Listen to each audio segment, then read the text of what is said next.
There's a new Christian trend in the U.S. called Christian domestic discipline, and it's where it's an arrangement between two adults who share the belief that the husband is the head of the household, and that with that position comes the right to enforce that authority. And people who want to practice this can get this 50-page packet called Beginning Domestic Discipline. And a lot of it is about how to properly spank your wife.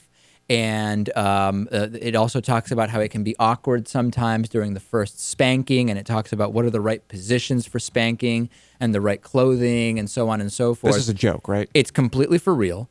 And it's a lifestyle that it's used to maintain an orderly Christian household, according to ChristianDomesticDiscipline.com. The man is dominant, the wife is submissive, as detailed in the Bible, according to the site. This is really, really weird. You know, some people like spanking. Even some Christians, like Brian Fisher, have said that the Bible says that Christian men are the breadwinners and the head of the household, but there's not any connection between the Bible and Christian domestic discipline, and it's kind of a ruse.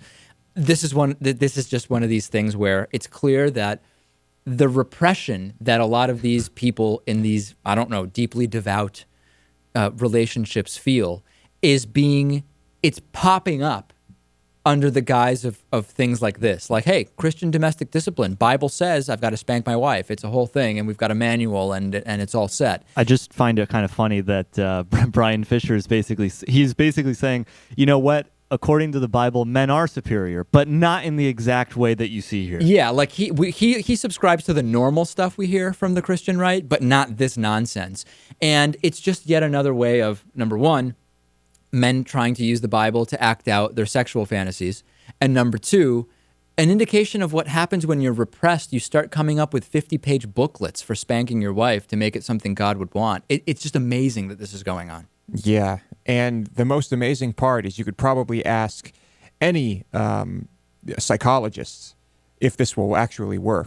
Right, to maintain an orderly Christian household. What do you think they're going to tell you? Well, if it's a Christian, if you go to Marcus Bachman's clinic, who knows what you'll get. Yeah, true.